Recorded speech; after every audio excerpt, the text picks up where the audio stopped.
Subscribe to our YouTube channel and press the bell icon to get the latest updates.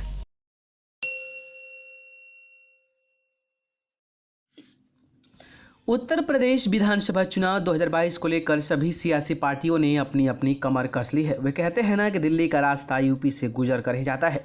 ऐसे में अखिलेश यादव ने अपनी पूरी ताकत झोंकनी शुरू कर दी है। गठबंधन के सहारे अखिलेश यादव इस बार अपनी नौका पार कराने की कोशिश में जुटे हैं। फर्क इतना है कि इस बार वो ना तो कांग्रेस को भाव दे रहे हैं और ना ही बहुजन समाज पार्टी को अपनी साइकिल की सवारी करा रहे हैं। उन्होंने इस बार छोटे दलों पर दांव खेलने का मन बनाया है। अब सवाल यह है कि आखिरकार समाजवादी प्लस में सीटों का हिसाब किताब कैसे होने वाला है। सुहेलदेव भारतीय समाज पार्टी, महान दल, जनवादी पार्टी, आरएलडी और अपना दल कमेरावादी के साथ समाजवादी पार्टी अपना दम लगाने का प्रयास करने वाली है। अखिलेश यादव ने इस बार के विधानसभा चुनाव में मात्र इतने ही दलों से गठबंधन किया है। दरअसल अखिलेश यादव गठबंधन की ताकत के जरिए बीजेपी को इस बार सत्ता से दूर रखने की कोशिश में है और इसलिए छोटे छोटे दलों को उन्होंने अपना साथी मान लिया है। हालांकि इसके बाद सवाल उठने लगे हैं कि अब अखिलेश यादव उत्तर प्रदेश की कुल 403 विधानसभा सीटों में से कितनी सीट बांटेंगे और कितनी सीट पर लड़ेंगे। इस सवाल का जवाब भले ही अब तक अखिलेश यादव ने नहीं दिया है, लेकिन तस्वीरें धीरे धीरे साफ हो रही है और सारे सवालों के जवाब सामने आ रहे हैं। करीब 50 सीट साथियों को देंगे अखिलेश। ऐसी खबर है कि समाजवादी पार्टी 403 सीटों में से करीब 355 से 360 सीटों पर लड़ सकती है। इसके बाद बची 43 से 48 सीटें गठबंधन सहयोगी दलों को दी जा सकती है।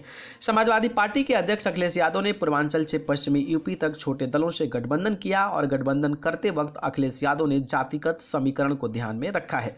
सूत्रों के मुताबिक जहां समाजवादी पार्टी 355 से 360 सीटों पर लड़ने का प्लान बना रही है, तो गठबंधन के लिए 43 से 48 सीटें छोड़ेगी।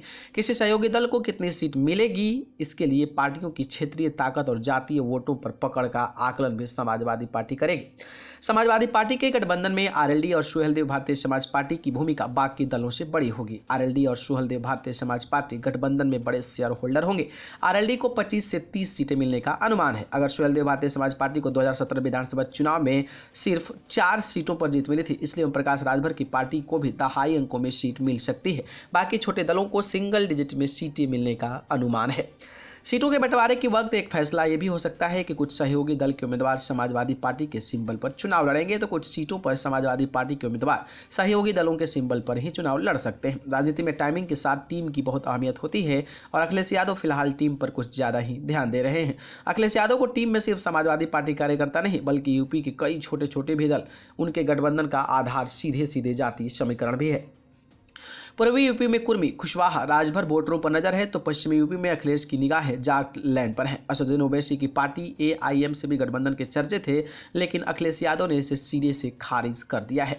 समाजवादी पार्टी के अध्यक्ष अखिलेश यादव ने हाल ही में अपने एक बयान में कहा था कि यूपी में छोटे दलों से हमारा गठबंधन लगभग फाइनल है, एक आध ही दल बचे हैं, एआईएम के साथ कोई गठबंधन नहीं होगा। अखिलेश यादव ने जितने छोटे दलों से गठबंधन किया है, वैसे तरीका तो केंद्र में देखने को मिलता है, क्योंकि वहां यूपी और एनडीए के 2 बड़े गठबंधन हैं।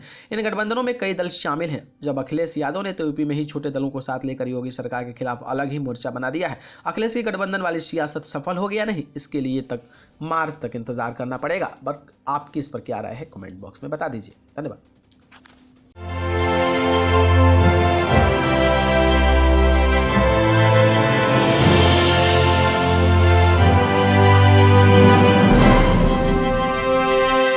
Subscribe to our YouTube channel and press the bell icon to get the latest updates.